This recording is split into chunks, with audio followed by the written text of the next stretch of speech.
I've got a confession to make. When I was in my 20s, I was an accomplished personal trainer working with celebrities, CEOs, big-time people in Miami Beach, Florida at the Eden Rock Hotel and in people's homes. And I was in great shape, at least I thought. And I thought I knew a lot about fitness, getting in shape, what it took to get in shape, and what the best workouts were. And whenever someone asked me about walking as a form of exercise, saying, hey, well, I started walking, what do you think about that? I would used to kind of make fun of them. And not used to kind of, I would make fun of them because I thought it was a waste of time. And I see so many people, so many fitness folks and people who want to get in better shape, they turn their noses up at walking as a form of cardio. Because, hey, if you're not huffing, puffing, panting, killing yourself, going balls to the wall, go hard or go home, right? So what does walking really do? But I've done a 180. In fact, one of the things that I do for myself to stay in better shape and to stay lean, it's one of my secret weapons, is I add in walking. So today I'm going to share the best ways to make walking an effective form of fat burning and cardio for you. So what is up, my friend? I'm health expert Ted Ryce, coach to CEOs, entrepreneurs, and other high-performing professionals, and you are listening to the Legendary Life Podcast. What we do here is we break down science-based information on how to lose fat, prevent disease, and live a longer, healthier, legendary life. So if that's what you're into, you're in the right place. Hit that subscribe button wherever you listen to podcasts. And if you've been listening for a while, again, why not drop us a review? In other words, please leave us a review. Again, we are a team here. It's not just me. I'm just the dude on the mic. There's a whole team that bring you these episodes every week. And the best compliment you can pay us is to leave a review wherever you listen to podcasts. Now that we got that out of the way, let me ask you this. When you hear the word cardio, what do you think about? If you're like most people, you're thinking someone running, sweaty, out of breath, uncomfortable, burning, tired, can barely breathe, right? And the reason for this is because that's what's been marketed to us to get into the best shape. If you're not doing P90X or Insanity or HIIT workouts, what are you really doing with your time when it comes to exercise? Because those are the workouts that have been pushed on us. Those are the workouts that gurus have told us that we need to do to lose fat, to get in better shape. But it ain't true. Again, this is something I used to believe, but I did a 180 on this. And today we're going to dive into how to get the best results from walking, but also what some of the research shows on walking and why it's just as good, if not better, or at least there's some benefits to harder forms of cardio. Now, first things first, if you haven't been listening for a while, well, I need to tell you this. If you want to burn fat, you got to put yourself in a calorie deficit. You've got to take in fewer calories than you burn. What does that mean? You have to adjust your nutrition, what's coming in, or you got to adjust what's going out, or some combination of both, period.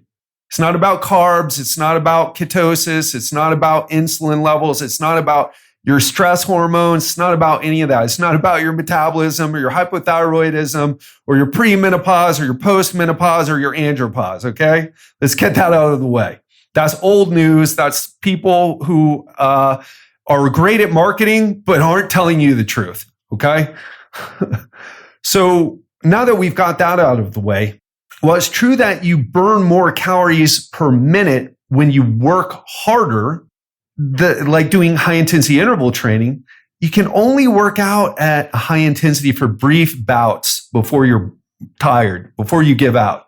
If someone's like, oh, I did an hour of high intensity interval training, that person has an issue, has some ignorance with what high intensity really is.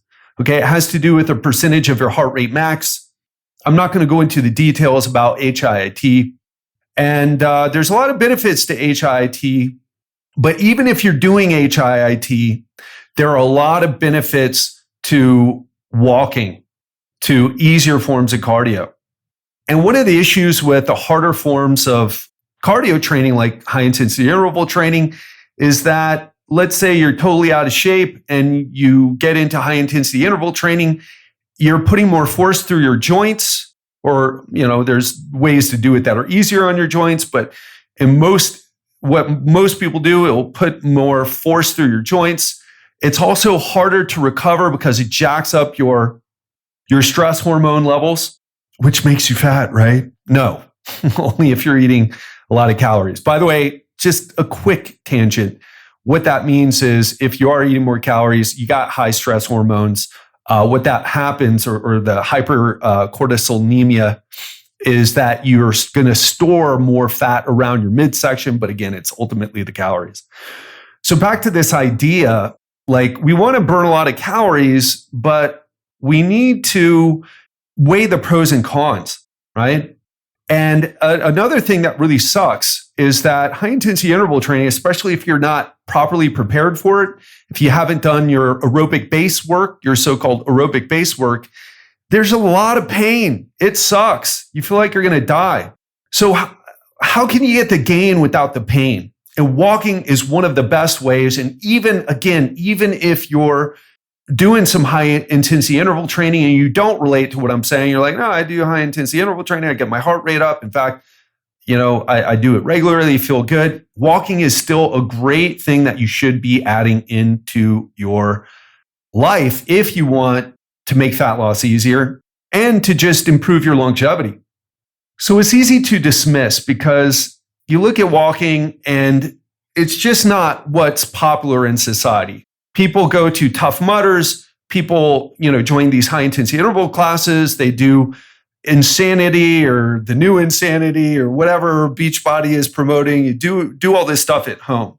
However, one of the things that research shows is that the thing that you're going to be most likely to do is the type that you can sustain. So in other words, let's say, okay, all right, so you think that you have to do really hard workouts to get into shape.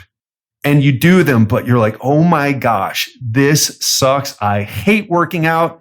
I get sore from it. I'm sore during the workout. I'm sore after the workout. You're not going to keep that up long, right? Some people might, but most people won't. In fact, I ran into a wall when I was doing Brazilian Jiu-Jitsu, which is high intensity interval training. Your heart is just pounding when you're rolling, when you're sparring. Your heart is pounding. Or at least mine was at that time because I was in bad shape because all I did was high intensity interval training. We're not going to talk about that, but you can get into really bad shape if you're only doing hard training.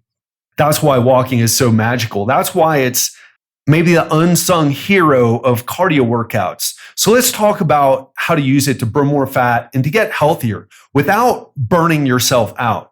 So let's answer this question. How much walking do you need to do? Because walking doesn't seem to qualify as a cardio workout because it's kind of easy to do. And when it comes to easy is usually equated with not beneficial, not worth your time. But it shouldn't be, though. One of the best changes I've made as I've gotten older, more into longevity, is easier workouts. In fact, one of my best students, one of my best coaching clients, Jeff, who's been on the podcast several times sharing it. I mean, the guy's ripped now. He's in great shape. He's ripped. He does not push himself hard in his workouts, and he focuses mostly on moderate intensity cardio. Yes, he does lifting and, of course, but he focuses on cardio. It makes him feel great. It gives him something to do. It's something that he works into his day every day for 30 minutes. So you don't need to kill yourself. And you don't need to push yourself as hard as you think. I want to share this with you. A study conducted by scientists at California State University. Now, these were with college-aged men and women. And what they found is that when the study participants ran a 10-minute mile, they burned about 190 calories. So they contrasted that with the subjects who walked a 19-minute mile. They burn fewer calories, of course, but not as few as you might think. So 111 calories. So think about this. If you're running a 10-minute mile, this 10 minutes, you're going to burn 190 calories, but it's going to be super hard. But if you walk for 19 minutes, you're going to burn 111, and it doesn't come with all the pounding, all the sweat, all the, hey, I got to take a shower afterward because I'm soaked. So if they walk for an hour, they'd burn just under 350 calories at that rate. And if they did that 3 times a week, they'd burn over 1,000 additional calories per week. So yes, it takes more time, but I'll tell you this. I bet most of you would find walking 3 hours per week significantly more enjoyable and sustainable than running for 90 minutes per week. I don't even run. And we'll talk about, I'll even share what I do because walking is one of my go-tos. So to put these numbers in context, other research conducted by scientists at Colorado State University shows that a 20-minute high-intensity interval workout consisting of 4 30-second intervals with a 4-minute rest burns an average of 226 extra calories over the course of a day. That's both during the workout and from the so-called afterburn effect over the following hours. And other research shows that this is about right on with the amount of calories. So a team of scientists at the University of Sydney published a meta-analysis on the effect of high-intensity interval training and steady-state cardio on fat loss. So what a meta-analysis is it's a combination of many different studies on, say this, right? The effect of high-intensity interval training versus steady-state cardio on fat loss. So this is a group of different studies. And the idea behind a meta-analysis is that the more data you have, the more confidence you can have about what the data from each study says. I hope I did a good job in explaining that. I hope you pick up what I'm putting down. So the researchers pulled together 28 studies involving almost 1,000 people. And after crunching the numbers, they found no evidence to support the superiority of either high intensity interval training or steady state cardio for body fat reduction. That is, both were equally effective over the long term. It didn't matter how people burned calories through exercise, only how many. So what does that mean? It means this. When it comes to fat loss, the only thing that matters is how many calories you ultimately burn and whether it's sustainable for you or not. So what that means is if you burn 300 calories during a walk, it's just as effective as burning 300 calories from a high intensity workout when it comes to fat loss. Now, there's other pros and cons you should keep in mind when choosing what cardio to do. So I'm not going to get into a deep dive on high intensity interval training because there is a strong argument for progressing to high intensity interval training. I incorporate high intensity interval training into my workouts, or let's say, I'm kind of post-COVID here, so I'm not really training that hard, right?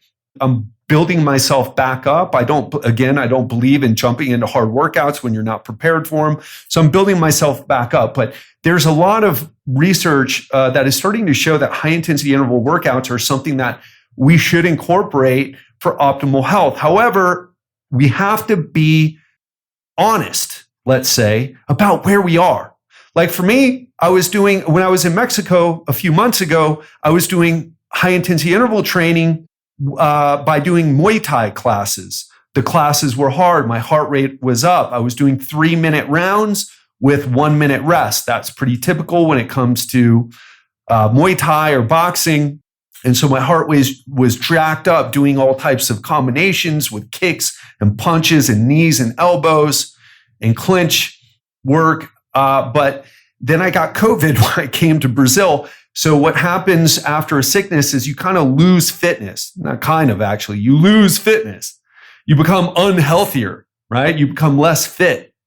And so I've been working myself back up. So whether you just got the flu or COVID, or whether you've just been on the couch for the past few months, stuffing your face, coronavirus quarantine style, right? You got to keep that in mind. Where are you starting out? Because I have older clients. I've got a 68-year-old woman who has diabetes that I've been working with. And she has some orthopedic issues, some arthritis, some other things. You better believe I'm not having her doing high intensity interval training. I'm trying to push her as much as she feels she can push, because the more she can push, the better in shape she'll get. But if we start to burn her out, or if we injure her joints, if we burn her out, she's going to lose motivation to train. If we injure her joints, I don't need to tell you, if you've ever been injured, it's depressing. You're like, man, I was in such a great groove and now I can't do what I was going to do. What do I do from here? I've been there so many times. It sucks so bad. And the answer is you need to go and rehab yourself. And professionally is best, by the way. So there's other pros and cons to keep in mind too. So low intensity workouts like walking are very easy on the body. It's not going to impact muscle growth. That's something that you'll probably hear a lot from, or have heard a lot from people in the fitness industry. They say, oh yeah, I don't. In fact, when I was in my 20s, I tried to avoid walking after a workout because I thought it interfered with muscle growth. Totally BS thinking, right? Because actually, what we're seeing now is that the more you move, the better your circulatory system, your cardiovascular system, your cardiorespiratory system, however you want to call it, and you actually get better results because your circulation is better. And circulation is key to everything, whether we're talking about muscles healing from a hard workout or getting enough blood to your brain so that you don't end up with Alzheimer's when you're older. So it's something to keep in mind too. On the other hand, low intensity workouts, they're more time consuming and it can get a little boring after a while, which is why a lot of people opt for high intensity workouts. And we're going to be talking about how to minimize the boredom. It's one thing that doesn't come up all the time because most people figure out, hey, listen, I'm going to listen to, spoiler alert, listen to podcasts like this or audiobooks. So let's get into it. A big thing is that walking is very easy on the body. Why is this important? Because managing your overall stress levels is an important part of minimizing muscle loss when you're restricting calories to lose fat. Another thing is that stress, think about this. If you're, and I had clients like this, some of my CEO clients, some of my executive clients, especially entrepreneurs, sometimes they have more leeway with their schedule. But executives, especially if they're, the C-suite executives, if you're one of these, imagine having a really stressful day, then going to the gym and doing some hard intervals. How awesome does that sound? Now, for some people, it may sound great. I don't know. But how are you going to feel afterward? Because if you're not feeling energized, if you're not sleeping better at night, then there's a problem. I remember when I was doing jujitsu, I'll keep returning to that example because I learned a lot of what not to do from that. I would work all day long, and then I would go to the night class in jujitsu, like 6 or 7 o'clock, and I couldn't sleep at night because I was already stressed out, driving from one client to client, training clients. Wasn't a super stressful job really training clients, but the driving from one place to another, and also it just got on my nerves. It was, I stayed in that job too long, so. So if you're in a situation like that, then you're doing high intensity interval training and you feel bad after, or you have trouble sleeping after, that's something to keep in mind. Another thing is that if you're restricting your calories too much because you're not tracking it and then you're exercising too hard, this can cause a whole host of problems ranging from lack of motivation to depression to muscle loss to low energy to food cravings and more. So again, if you're one of these people, you're following one of these strict diets, especially a low carb diet or keto diet, and you're doing high intensity interval training, you're burning carbohydrates for energy when you do lifting weights or high intensity interval training. So imagine you're already lifting weights because you want to build some muscle, you want to look sexy when that fat comes off. You want to get some shape, and cardio people, they don't look so good, right? They end up burning muscle as well as fat. We know that if you want to look and feel your best, you got to do some strength training. I don't even love strength training anymore, but I do it because I want to look good without my shirt on, look good in my sunga, which is a Brazilian bathing suit, which I haven't even worn, by the way, but look good in my board shorts. So imagine putting high intensity interval training on top of that. That can be a problem. So that's why walking is so great in this regard, because unlike in more intense forms of cardio, places very little stress on the body. In fact, research shows that walking can counteract the effects of stress and reduce cortisol levels. While high intensity interval training, we're doing things like boxing or P90X or Insanity, it jacks your cortisol levels up most likely. So that means an overall smoother dieting experience. It can make you feel better when you're feeling burnt out, in fact, I would even argue this. If you're a person who feels super low energy, either in the morning or after work, walking is something that you can do to build your energy. Because if you don't have, I had one client, she was like telling me, oh gosh, I get home, sometimes I just feel so burnt out that I skip my workouts. And I had her doing strength training. I forget, I don't think I had her doing any high intensity interval training, but I had her doing strength training. I said, never skip a workout. But what you can do, just walk. Just take the same amount of time and just walk. And once she started doing that, oh man, a light went off, a switch happened, a transformation happened, a light bulb, an aha moment happened, because it can help you feel better. And she started feeling better. So it's easy to add in and safe to add in several hours of walking per week on top of some hard training. Or if you're feeling like it's one of those days where, I have this hard workout planned. Like I'm not the guy who believes in pushing through a lot of stress. Okay. Younger people without families or without demanding careers, they'll tell you that, the trainers in the gym who are like 28 and they're like, oh, you just got to show up and do your hard workout. Right? Hopefully your trainer doesn't sound like that, but hopefully I didn't sound like that. But people don't get it. So don't skip workouts, but also don't push yourself when you don't need to. Get on the treadmill, get outside, go walking, boom. You're going to feel better from doing it. So let's talk about this. How much walking do you have to do to lose weight? Because that's what you really want to know. Lose weight, lose fat.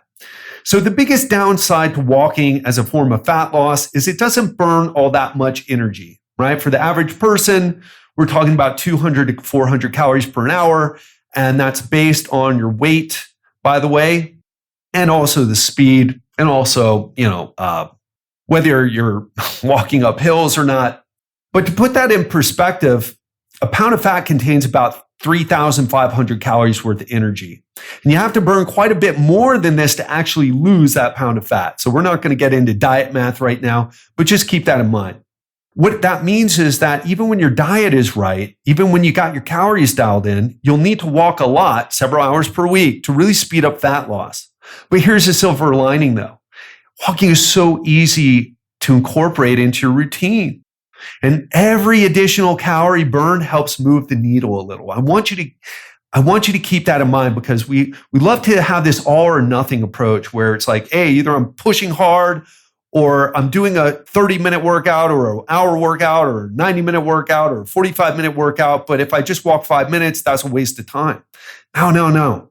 Start sneaking in walking into your routine. One of the things that I do here, in fact, is I wear an Oura ring. Don't have an affiliate with them. Don't have an affiliate code for you. Don't have a relationship with their business anymore, actually. We used to. But I use their ring. I track my steps. Now, here's the thing. The ring, is it 100% accurate with the steps? Doesn't need to be. In fact, I'm looking at my Oura right now. Today, I got 5,000 steps. Yesterday, I got 6,400, but I worked out with weights. The day before that, I got 12,000 steps. The day before that, 10,000 steps. The day before that, 10,000 steps, and so on and so forth. So what I do is I sneak walking in and I track it. So I know. So I just talked about the days, but if I go to my steps here and I go to my weekly average this week is 8,800. From last week, it's 9,975, right? So I can see where I'm at. And I think I should also say this. It's worth noting that I don't recommend walking alone for weight loss. What I recommend is that you focus on strength training and add walking in. Now, you can even make walking the main workout, and you can hit strength training 2 times a week, and you can walk 4 days a week or whatever it is, or, however many days you want, actually. 7 days a week would be best, but however many days you walk. Well, here's something to keep in mind. You're already walking every day. You're already taking steps every single day. But I want to say this. What I recommend, I just told you, minimum do 2 days of strength training a week, minimum. But wherever you are, start there. And if walking feels like something that's good for you, that's something that works for you, that's something that you can sustain, be consistent with, boom, do it. So keep that in mind. But optimally, again, I never recommend walking alone for weight loss. Now, why would I do that? So first and foremost, it's really important to get this in your head. It doesn't matter how much you exercise if you aren't on top of how much you're eating. If you don't know how much food you're eating, right? So that's step one. I get clients all the time. Oh, I'm working out 6 days a week. I'm not losing any weight. I work out 6 days a week for an hour, not losing any weight. It's like, yeah, well, that's obvious why. So obvious why. So I don't want you to focus on exercise if weight loss / fat loss is your goal. Focus on nutrition. And then the second reason is if you really want an effective fat loss program, you've got to lift some weights. Now, it doesn't have to be weights. We just call it lifting weights. It doesn't have to be dumbbells or kettlebells or club bells or barbells, but you got to move against resistance until you fatigue the muscle, till you get close to that failure point, because it's the only way you can significantly improve your muscle definition. It's the only way that you can make sure that you're not losing muscle, because you will lose muscle if you go on a calorie restricted diet. Doesn't matter whether it's paleo, low carb, low fat, Matkins, Dukan, what doesn't matter. If you lower your calories and you are doing exercise, yes, sure, you're losing weight, but you're losing muscle if you're not working your muscles to that fatigue point, okay? Also, lifting weights burns a lot of calories just in of itself, especially if you're doing lifts like deadlifts, squats, and that type of thing. And there is a little bit of afterburn effect too. Also, really important is that hard exercise like weightlifting helps you lose visceral fat better. So diet can help you with subcutaneous fat. Now, subcutaneous fat is the fat beneath your skin, but for some reason, doing workouts like resistance training helps with visceral body fat. So that is another reason. In fact, I'll tell you, one of the most important things you can ever do, even if you're not losing any pounds, is to exercise. I know we place a lot of importance on people's weight and how much fat they have and how they fit in their clothes, and, are they busting out of the seams or, lean or too thin or whatever. But the reality is a lot of that is just our eyes being attracted to what we can see. But the data is fairly clear that being in shape is the best thing you can do. Okay, making changes to your body fat percentage, especially if it's high, if you're obese or overweight, certainly healthier for you, certainly lower risk to develop problems, health issues, chronic health issues like so many people will do, heart disease, cancer, diabetes, et cetera, but exercise is the king, okay? So let's get into some tips, okay? These are my tips to use walking to burn fat. First one is work walking into your daily routine. Now, if you're like most Americans, I can only speak for Americans, but you don't walk much. In fact, you may be one of the people that, let's say you're going food shopping, you circle around and looking for the parking spot that you can park in so you don't have to walk too far, right? So here's what I do differently. I make sure that I park far so I walk. So I get more steps in, so I walk more. And if I got to push the car all the way to my car and then push the cart back, that's a good thing. I look at that as a good thing. So part of that's just a mindset shift, right? So walk everywhere it's feasible to do so. You drive too many damn places, right? You drive to the gym, you drive to your office. If you're a real sick puppy, you may even drive to your mailbox. The next time you go somewhere, see how long it is to walk to a place. and it's probably not as far as you expect. Give it a try. Park a little further away. Take the steps. I mean, really do this. Of course, you've heard, oh yeah, I've heard that. Take the steps. That's nothing new. Do it though. Even if it's just a couple of flights. I'll tell you what, I'm staying on the 6th floor in the hotel that I'm staying at here in Brasilia, Brazil. And I walk up the steps as much as I can. So I walk up the steps, and then Giselle's staying on the 7th floor. So I walk up to her place. I look for reasons to walk. So look for opportunities to walk. And every time you're taking a walk, understand that you're burning more calories and you're doing something good for your body. Another thing that I tell my clients, especially my clients who are CEOs, do all your phone calls while walking. So 5 minutes before every call, put on your shoes, pop in your AirPods, and go for a walk outside. Now, if conditions outside make it hard to have a conversation, there's too much construction. It seems like even though it's the coronavirus, there's a lot of construction everywhere I've been. In Playa del Carmen, Mexico, in Miami, Florida, in Brasilia, Brazil. And also you may now it's summer here, south of the equator. It's winter north of the equator right now. So if the weather is too cold to walk, in fact, one of my clients was saying that it's too cold to walk, pace around in your home. I always pace on calls. When I'm on calls, if I can, I pace on them. It's so much better for you. Get your brain working. Another thing that you can do, a big complaint that families have is like, oh, well, my kids, I can't go walking. What about my kids? It's like, take your kids for a walk. What the hell? Right? And I'm not wagging my finger there. At least I hope I don't come across that way, but look at it as an opportunity. You're the parent, mandate it. Say, hey, listen, just give them a reward afterward. Now, I'm not a parent, not yet, but find a way to reward them. But get them doing it. Even if the reward is to sit down and play some PlayStation 5 or 4 or whatever PlayStation it is, PlayStation 10 or Xbox, right? Or whatever. But get them going. Get them to start having, start making it family time. Start finding friends who are looking to walk with you. Because here's the truth. One of the biggest influences that we have is who we hang out with. And if your friends, this is why it's so important who I hang out with. I do not hang out with people who are sedentary. Okay. Those are called clients, right?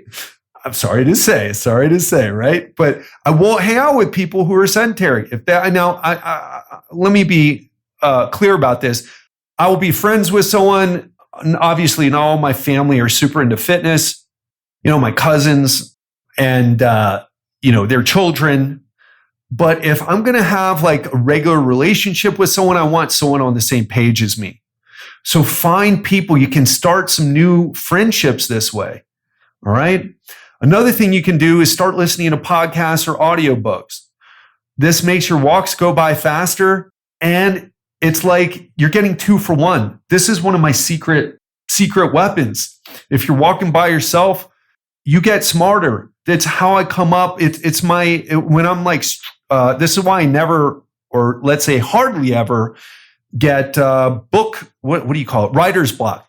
I'll hop on the treadmill, take a walk outside, put in my earplugs, and I'll listen to something inspirational or educational or both, and I'll explode with ideas, post for social media, ideas for episodes like this. Another thing is set yourself up for success with this. And find beautiful places to walk. One of the reasons many people say they don't like walking is because they're not really enjoying the part of town that they walk in. So find a local park, find a nicer part of town, drive a few minutes if you need to. Drive a few minutes to find a nature trail, okay? The few minutes that you spend to go somewhere that is going to increase your enjoyment, you're going to get that back and more. I'll tell you one thing, I'm in Brasilia, Brazil right now. There are some issues with safety here, so I've got to be a little more careful where I walk, but I still find opportunities, okay? They're out there, but you got to think, you got to use your brain, and you got to experiment and see what works for you. All right, so that is how to work walking into your routine. Let's talk about another tip and something that a lot of clients run into. So first, they'll start getting good results when they start walking. But the thing is, you start walking and you just kind of keep the same pace. And after a while, you don't notice any changes anymore. So walking at a leisurely pace doesn't burn many calories. But if you start to focus on walking faster, you can also walk further if you've got time to do it. You can also find some areas with hills and you can walk up, right? You can walk up hills, you can walk up stairs. You can find places where you can walk and then walk up some stairs, then keep walking, walk downstairs. You can find places to challenge you more.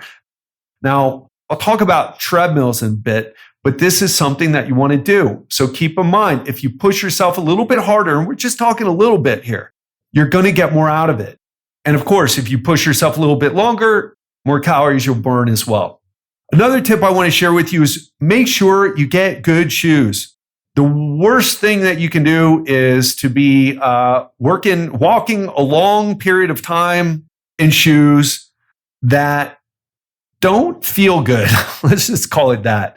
Especially if you have, like, I've got some issues in my feet. I've got some plantar fasciitis that I got after going to Disney World many years ago. It just never healed 100%, even with therapy and some other things. So it can act up if I either one, do too much, or if I'm wearing shoes that aren't good for my feet.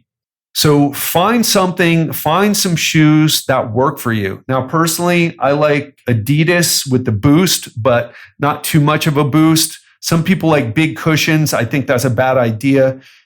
Some people like minimalist shoes. Now, my feet don't do well with minimalist shoes.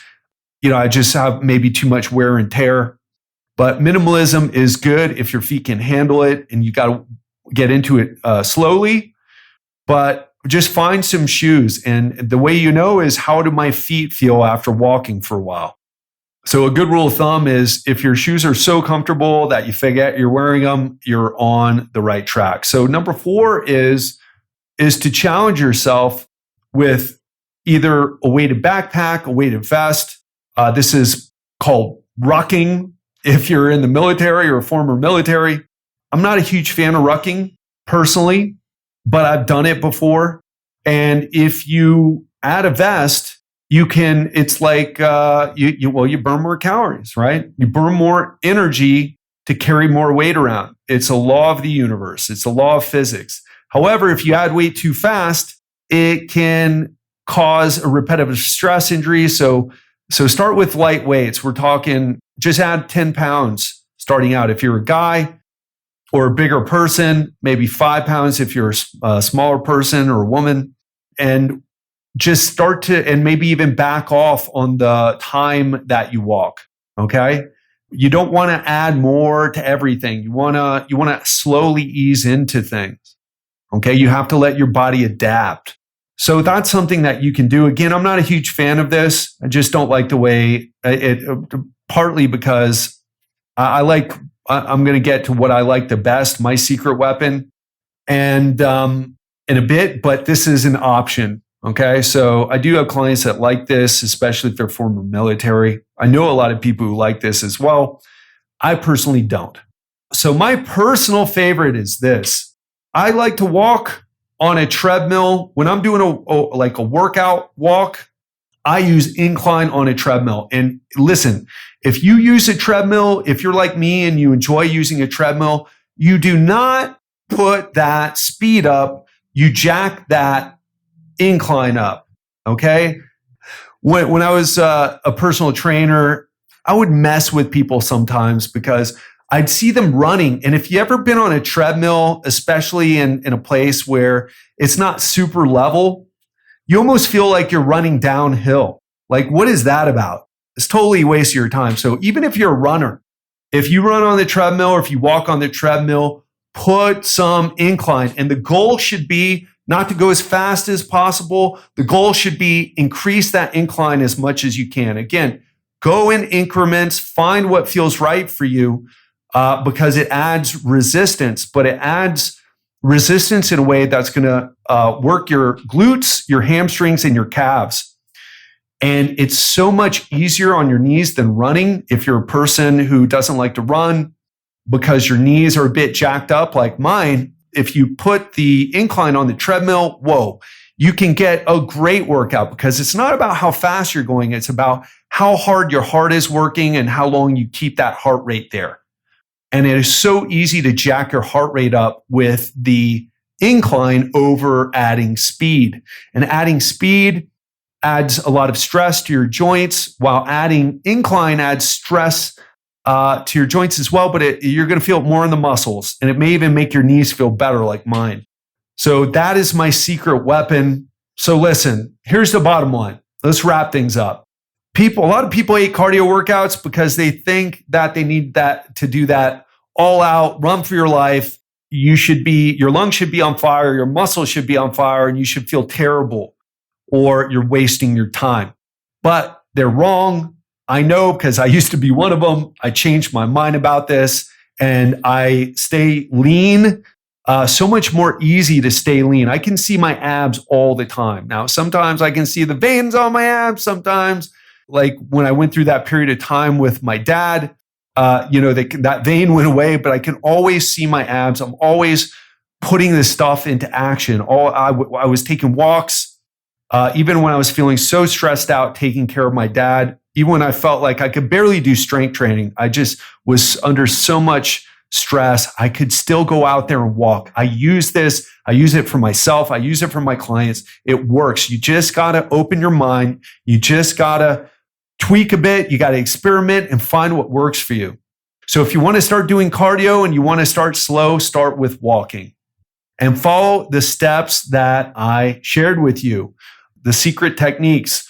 Work walking into your daily routine. It's easy to do.